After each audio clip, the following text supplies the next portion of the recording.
to see what Simon Jordan said about Gary, because I really like this. Now, I've met Simon actually briefly at GB, and he seemed pretty sound. I like watching him on talk, and he's good. But he normally talks about football, and he's always got a different opinion. It's often quite controversial, and he's never really a fan of Neville. But it's normally about football. So it's interesting to hear that him get this political on his show. And let's have a listen to Simon.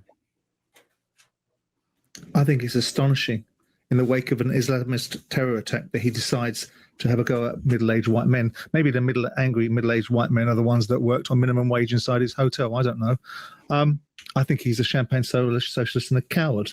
I think it's a dreadful thing to have said. How is he a coward?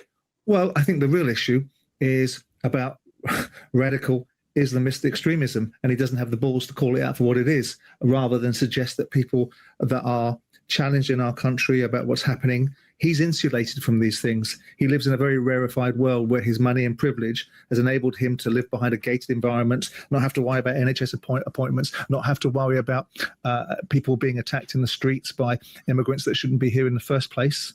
He doesn't have to worry about these things. And so he has the ability to be able to sit there and observe in such a way that insulates himself from it. And I think it's an appalling stance to have taken. He's entitled to his view. He's entitled to a view. We are quite happy to wave every other flag in this country, whether it's Palestinian flags, Ukraine flags, or any other flag that we feel that we're able to wave.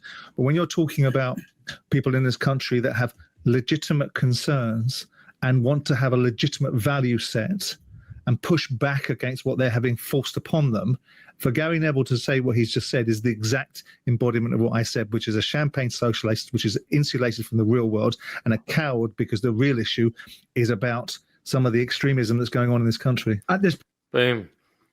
I thought it was a great clip. And I watched the whole segment, actually. It wasn't just that clip. And Jordan, just no holds barred, coward. Many of the things that you said as well about they're working on his building sites. And it was really good to see. He's probably not the biggest Neville fan anyway, but I thought it was really good to see.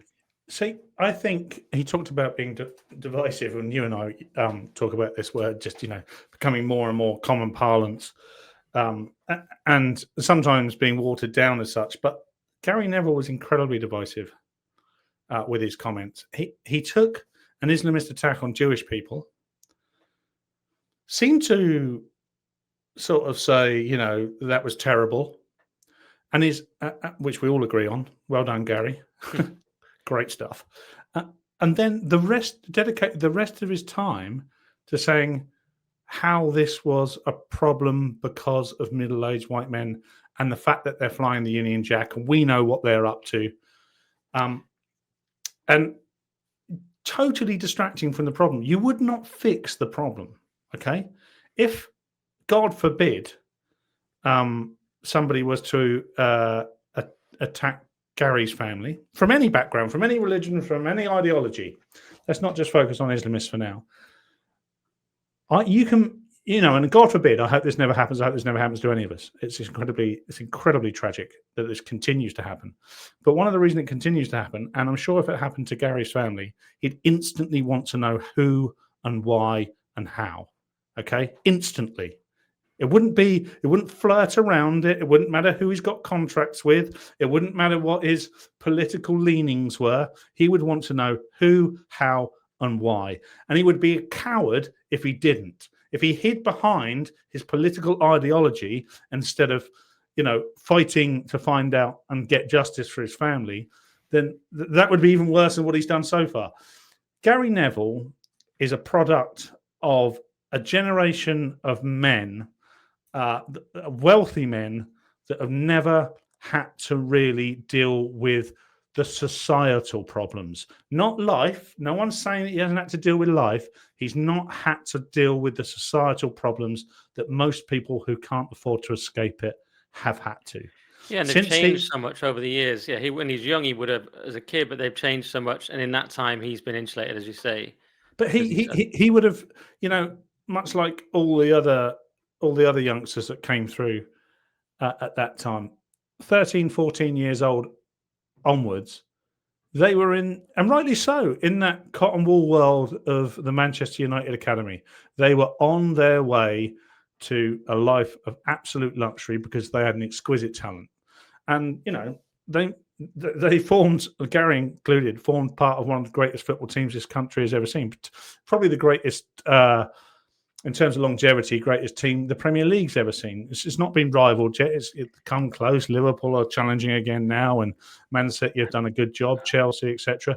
I mean, I don't want to blow smoke up Man United's arse. It's the last thing I want to do. But well, it's tough times for us right now. But I don't see the link between that, Paul, and saying this. I mean, all he's done here is protect one group.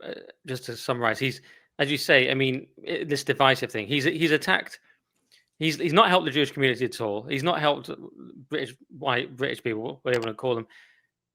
And he's only defending. For some reason, he's defending Muslims against sort of. That's the one thing he's doing, is running cover for Muslims against this charge that a certain percentage of them are involved in terrorism, which of course they are massively overrepresented on the terror watch list. So that's just a fact. So he's only for some reason obfuscating based on that one group. So very, very suspicious. One thing I really liked about Simon Jordan calling it out is that we live in this very strange world because of the so-called progressive liberal managerial elite, which dominates everything. So we live in a non-truth world. You've heard this term post-truth, but we live in a constant world of fake news and false.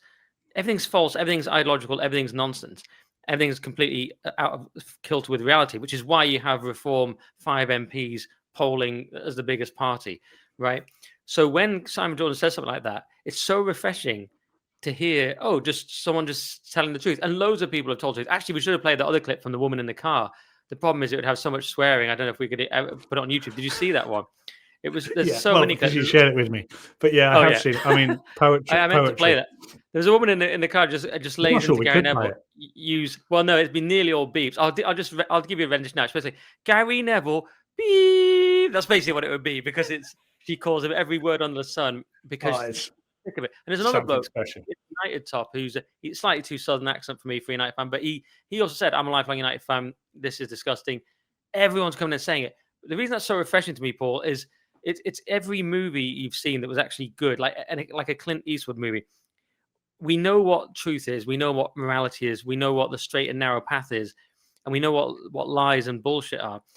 But when you hear it, it's so refreshing because it's quite rare, and it's increasingly rare in this world because we live in this kind of Soviet setup. Weirdly, we're allowed to do this podcast, which perhaps we couldn't in the Soviet Union, but we live in a kind of constant sea of falsehood, and we're all supposed to buy into the lie. And now we know increasingly with X, bought by Elon Musk, people get the truth to each other, and that's kind of revolutionary. And the whole thing is crumbling, and it's crumbling around the world, and they're terrified. And Starmer's terrified. That's why he said in his speech, our kind of politics isn't dying out. It's like, yeah, it obviously is dying out.